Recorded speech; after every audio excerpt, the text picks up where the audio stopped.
Hello students. आज के इस वीडियो में हम डिस्कस करने वाले हैं फिजिक्स में आया हुआ एक जेई 2024 का क्वेश्चन जो कि काफ़ी बच्चों को बहुत चैलेंजिंग लगा। और ये क्वेश्चन कौन से टॉपिक का है? ये है इलेक्ट्रोमैग्नेटिक इंडक्शन का, जिसमें मैग्नेटिक फ्लक्स से चेंज से रिलेटेड कोई एक क्वेश्चन है। कब आया था ये क्वेश्चन? ये आया था फेब के मॉर्निंग, फर्स्ट फेब के मॉर्निंग सेशन में ये क्वेश्चन आया था। ठीक है, तो जल्दी से क्वेश्चन देखते हैं और देखते हैं कि क्या ये वाकई बहुत चैलेंजिंग है। तो क्वेश्चन ये आपके सामने है। ये एक्चुअल पेपर में से मैंने कट करके लगाया है। क्वेश्चन आईडी है 9561771093। और ये क्वेश्चन ऑब्जेक्टिव टाइप नहीं था। यहाँ पर आपको ये न्यूमेरिकल वैल्यू फिल करनी थी। क्वेश्चन की फॉर्मल वर्डिंग क्या है? A rectangular loop of side 12 centimetre and 5 centimetre with its sides parallel to the x-axis and y-axis respectively moves with a velocity of 5 centimeter per second in positive x direction in a space containing a variable magnetic field in positive z direction. The field has a gradient of 10 power minus 3 Tesla per centimeter along the negative x direction, and it is decreasing with time at the rate of 10 power minus 3 Tesla per second. If the resistance of the loop is 6 milliohm, the power dissipated by the loop as heat is dash multiplied to 10 power minus 9 watt. और ये value क्या है आपको बताना था। ठीक है, तो क्वेश्चन में था क्या? एक तो एक्स एक्सिस और वाई एक्सिस के पैरेलल एक ऐसा रेक्टेंगुलर लूप थी जिसके साइड्स एक्स एक्सिस और वाई एक्सिस के पैरेलल थे, और ये साइड का लेंथ सेंटीमीटर में 12 और 5 सेंटीमीटर रिस्पेक्टिवली गिवन था। ये पूरी की पूरी लूप पॉजिटिव एक्स डायरेक्शन में ऐसे इसको कुछ वेलोसिटी दी हुई थी, और ये वेलोसिटी भी हमको गिवन थी। वेलोसिटी कितनी थी ये भी सेंटीमीटर पर सेकंड में है। यूनिट का थोड़ा ध्यान रखेंगे, 5 सेंटीमीटर पर सेकंड। यहाँ पे एक मैग्नेटिक फील्ड भी प्रेजेंट था। वो मैग्नेटिक फील्ड की डायरेक्शन जो थी वो थी पॉजिटिव जेड एक्सिस के पैरेलल। ठीक है, मतलब एक्स वाई प्लेन के परपेंडिकुलर, कुछ इस तरीके से जैसा मैं यहां ड्रॉ कर दे रहा हूं। इस तरीके से मैग्नेटिक फील्ड था पॉजिटिव जेड डायरेक्शन में एक्स वाई प्लेन के परपेंडिकुलर। इस मैग्नेटिक फील्ड का मैग्नीट्यूड नहीं गिवन था, लेकिन ये मैग्नेटिक फील्ड चेंज होता चला जा रहा था और उसके बारे में हमको बताया गया था। इस लूप का रेजिस्टेंस भी हमको गिवन है, और ये रेजिस्टेंस कितना था? 6 मिली ओम। और लूप में पावर कितना डिसिपेट हो रहा था ये हमको बताना था। ठीक है, ये हुआ रेजिस्टेंस, और लूप में पावर कितना डिसिपेट हो रहा है ये हमको बताना है। तो शुरू करते हैं क्वेश्चन। सबसे पहले क्वेश्चन का कॉन्सेप्ट समझते हैं। तो इस क्वेश्चन के अंदर दो कॉन्सेप्ट लग रहे हैं। पहला, कि किसी भी लूप में ईएमएफ आप इंड्यूस कर सकते हो। कैसे? By changing magnetic flux associated with the loop. ये फैराडे का लॉ है। ठीक है, EMF can be induced in a loop by changing magnetic flux associated with the loop. Loop के साथ एसोसिएटेड मैग्नेटिक फ्लक्स आप चेंज करो, ईएमएफ इंड्यूस होगा। मैग्नेटिक फ्लक्स होता क्या है? मैग्नेटिक फ्लक्स मैग्नेटिक फील्ड और एरिया वेक्टर के डॉट प्रोडक्ट से मिलता है। डी फाई मैग्नेटिक फ्लक्स ये होता था बी डॉट डी एस। ठीक है, मैग्नेटिक फ्लक्स। और ये मैग्नेटिक फ्लक्स किसी भी तरीके से अगर आप चेंज कर दो एक क्लोज लूप के साथ एसोसिएटेड, तो उसमें ईएमएफ इंड्यूस होगा। अब एक लूप के साथ एसोसिएटेड फ्लक्स आप चेंज कैसे कर सकते हो? आप देखो, अगर मैग्नेटिक फ्लक्स आप बोल रहे हो कि ये एरिया और मैग्नेटिक फील्ड का डॉट प्रोडक्ट है, इसका मतलब है कि डी फाई होगा, डी फाई छोटे से एरिया डीएस के साथ एसोसिएटेड फ्लक्स में लिख रहा हूं, ये हो जाएगा B D S multiplied by cos theta, जहां पे कि थीटा है मैग्नेटिक फील्ड और एरिया वेक्टर के बीच में एंगल। ठीक है, तो अब ये फ्लक्स चेंज करने के तीन तरीके हैं हमारे पास। या तो ये एरिया वेक्टर डीएस हम चेंज करें टाइम के साथ साथ, तो ये फ्लक्स चेंज होगा। या फिर मैग्नेटिक फील्ड हम चेंज करें बी, और या फिर बी और डीएस का मैग्नीट्यूड कांस्टेंट रहे, लेकिन इन दोनों के बीच में एंगल थीटा चेंज होता चला जाए। या एक तरीके से आप ऐसा कह सकते हो कि मैग्नेटिक फील्ड के रिस्पेक्ट में ये एरिया वेक्टर जो है उसका ओरिएंटेशन चेंज होता चला जाए, है ना? मैग्नेटिक फील्ड का डायरेक्शन चेंज हो रहा हो या ओरिएंटेशन चेंज हो रहा हो। ठीक है, तो मतलब बी का मैग्नीट्यूड अगर नहीं चेंज हो रहा है, एरिया का मैग्नीट्यूड नहीं चेंज हो रहा, तो उनके बीच में एंगल चेंज होता चला जाए। ठीक है, और जो ईएमएफ इंड्यूस होता है वो ये इंड्यूस्ड ईएमएफ की न्यूमेरिकल वैल्यू होती है किसके equal, minus D phi by D T के इक्वल। जो फ्लक्स में चेंज का रेट होता है D phi by D T, उस पे माइनस साइन लगाओ लेंजिस लॉ से, तो आपको इंड्यूस्ड ईएमएफ का वैल्यू मिलेगा। दूसरा कॉन्सेप्ट क्या यूज हो रहा है, किसी भी लूप में अगर आपको पावर चाहिए जो डेसिपेट हो रहा होगा, तो वो पावर होगा पोटेंशियल डिफरेंस जो भी उसमें होगा, ईएमएफ जो भी इंड्यूस हो रहा होगा उसका स्क्वायर अपॉन आर। ये तो पावर का फॉर्मूला है, हम लोगों ने पढ़ा हुआ है, छोटी क्लासेस में भी पढ़ा है। तो शुरू करते हैं क्वेश्चन करना। तो यहाँ पे ईएमएफ तो इंड्यूस हो रहा है, ईएमएफ क्यों इंड्यूस हो रहा है, क्योंकि यहाँ पे मैग्नेटिक फील्ड चेंज हो रहा है। पर एक छोटी सी प्रॉब्लम है, मैग्नेटिक फील्ड सिर्फ और सिर्फ टाइम के साथ साथ नहीं चेंज हो रहा, एक्स के साथ साथ भी चेंज हो रहा है। अगर हम देखें तो यहां मैग्नेटिक फील्ड में चेंज का रेट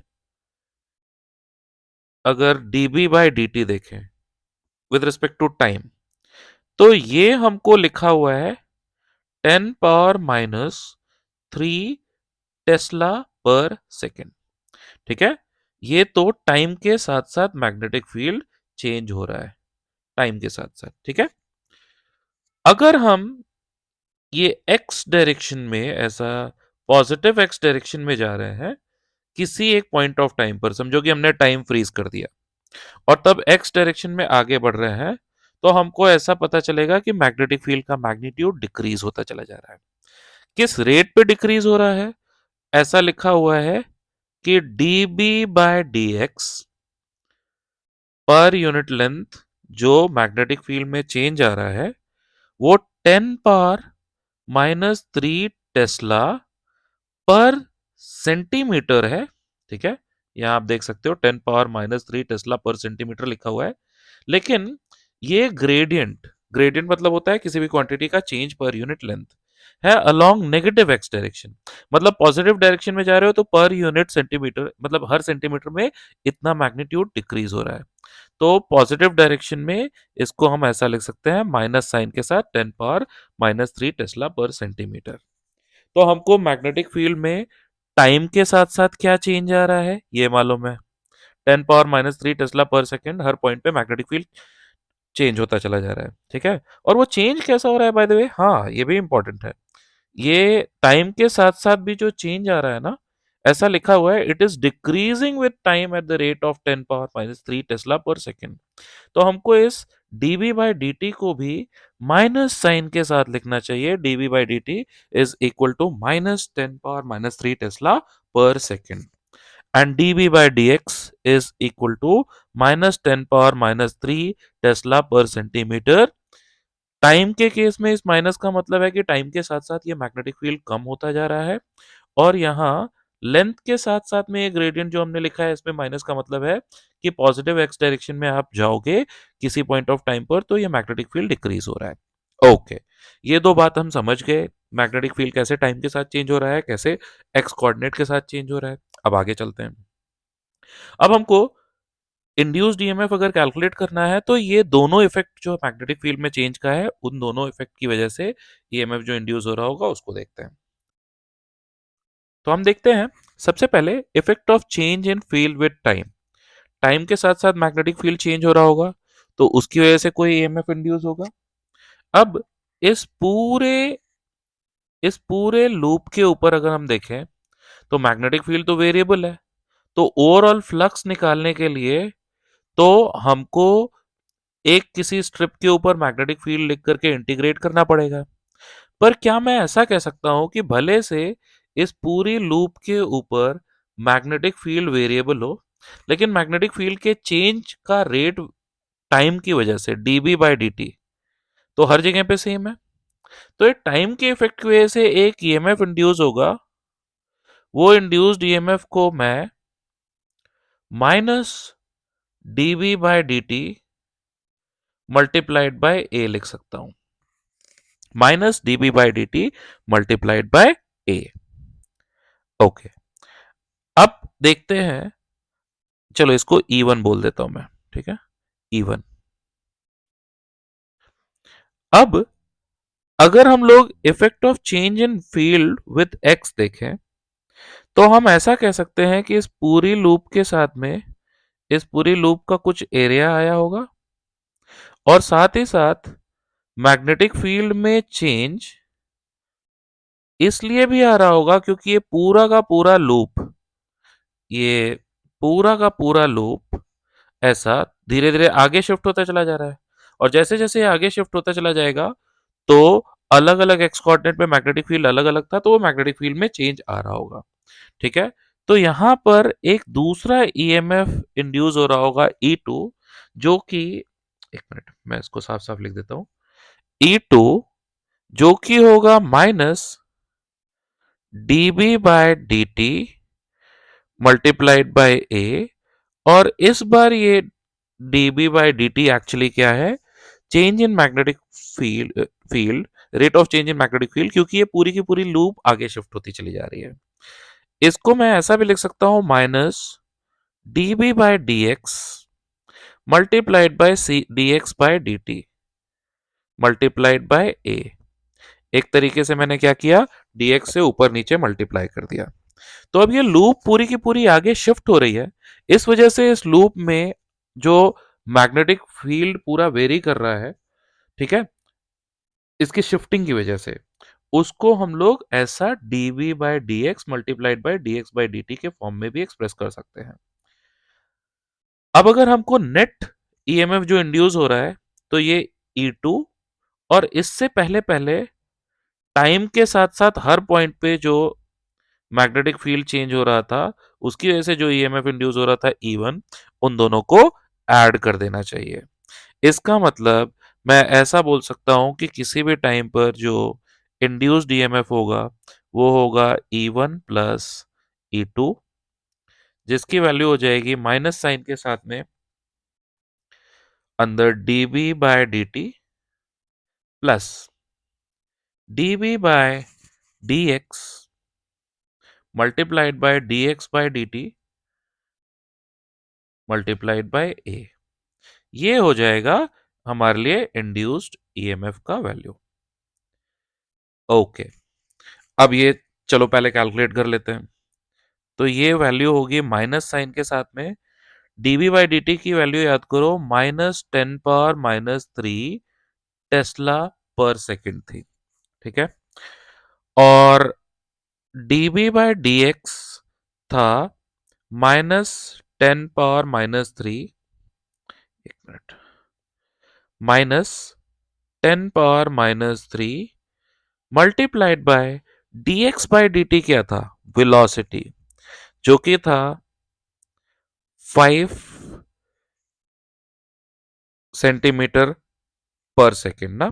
तो 10⁻³ टेस्ला पर सेंटीमीटर, और सेंटीमीटर पर सेकेंड, सेंटीमीटर सेंटीमीटर कैंसिल हो जाएगा। अगर इसकी यूनिट्स हम देखेंगे तो ये वापस से टेस्ला पर सेकेंड आ जाएगा, है ना।